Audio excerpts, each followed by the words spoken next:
Okay, hi guys. So, this is my second attempt at trying to do this review. I'm in my car right now. I'm about to go to work in like the next hour, so I have some time to kill. So, Wonder Woman 1984 came out Christmas Day. I got the HBO subscription solely for that.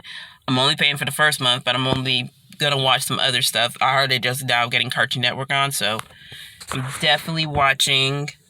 I'm sorry, I'm trying to pay attention to this and outside because there's people. I'm in the parking lot. I'm sorry. Basically, I had planned to watch it on 123M and didn't have it. So I was like, okay, let me watch. And I'm sorry, all my focus is just like everywhere. Let me watch this today so I can just because I've been waiting for this movie for all year. Ever since they had to announce the initial date, and then they moved because of Star Wars. And basically they moved it to June, and then it got moved to August, and then October, and then Christmas. And I'm just like, will we ever get this movie? And so when I get the streaming, I was like, okay, I didn't buy Mulan, but I'll pay for Wonder Woman. It's cheaper anyway.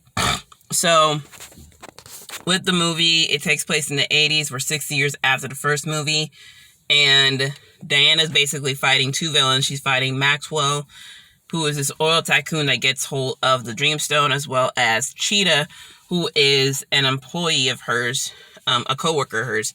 And we also have Steve come back because of this stone. Now, the stone I was able to figure out really quickly because of the connected dots with the whole lasso of truth thing and what powers it. I knew desire powered it, and I've known from watching so much TV and supernatural shows that desire will drive people crazy to destruction. So that's how I connected the dots. In regards to the villains, I feel like they could have done more with Cheetah. Like, her story arc was predictable. It was someone who was a nerd, who didn't have much confidence, and somebody who would basically want to become the main character. And that was Barbara. And, Maxwell was like a more convincing villain. Up until like the third act, where literally it took him basically seeing his son almost die, even though he ignored them for almost all the movie, for him to be like, okay, let's stop. The Steve arc. Steve. Okay, so I kind of wish they didn't tell us that they were bringing Steve back, like through the trailer or the promo pictures. I wish that would have been a surprise. So Steve is brought back after Diana wished for him to come back, and he basically possesses another man's body. And, even though Steve's possessing the body and everybody sees him as this whole random person, we don't even know the guy's name. We end up seeing Diana basically mentally picture Steve through this person. And I'm just like, what in the Ghost Whisperer is happening here? And I'm just like, damn. So we have basically him in his body. He's a fish out of water, kind of how like Diana was in the first movie.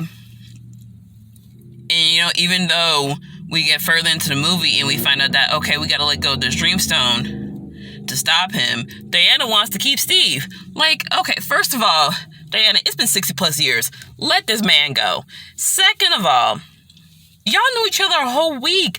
It ain't like y'all were a team for several years or y'all were engaged. You knew this dude a week. Y'all had one good night, and then he basically died the next day. Listen, Ma, I know that was your first experience. That's them soul ties, but no, let him go.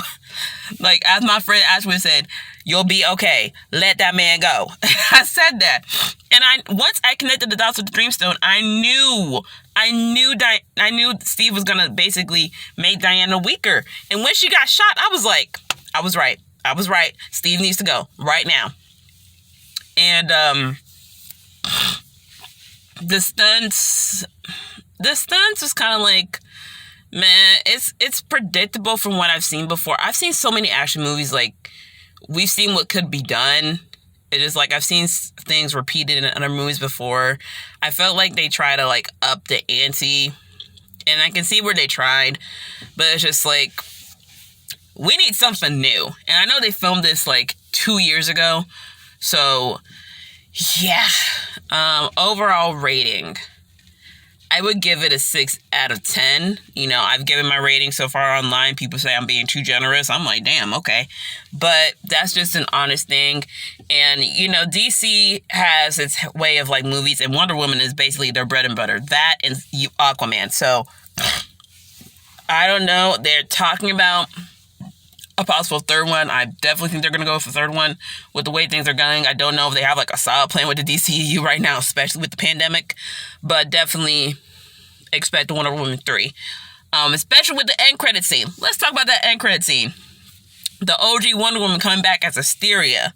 Now, we found out Asteria was an Amazonian soldier that basically saved her people by sacrificing herself, defending everybody from all the men that invaded. She pops back up. I said, what? Now, I had seen the spoiler of the OG Wonder Woman coming back, but I didn't know who she was. I only saw her back turned from when she caught that log, because I was like, let me watch it for the movie to see. And I found out who she was. I was like, oh, so we're going to have Wonder Woman versus Wonder Woman? Like, oh, man, got me excited. That was one of the few parts I liked about the movie. But, yeah, let me know how y'all feel. My movie reviews are just really short, y'all. I'm sorry. It's just, I'm really trying to do as much as I can before the year is over. And I'm working the after Christmas sale, so definitely have my stuff posted either, like, in the mid-afternoon or at like late night. So I'm just going to be everywhere right now. Something I do want to announce, I'm starting my own podcast, the Zillennial Podcast. I'm definitely, you know, starting something new for 2021. I've been wanting to do a podcast for like almost 2 years now, and I'm finally doing it. I'm going to link it in the description down below. I was going to say bio. But yeah, the first episode is going to be on January 1st. I'm going to be doing episodes every Friday. Definitely check that out. Subscribe to the channel, hit notification bell, and let me know in the comments what you thought about the movie. Okay? Peace out, and Happy New Year. Bye.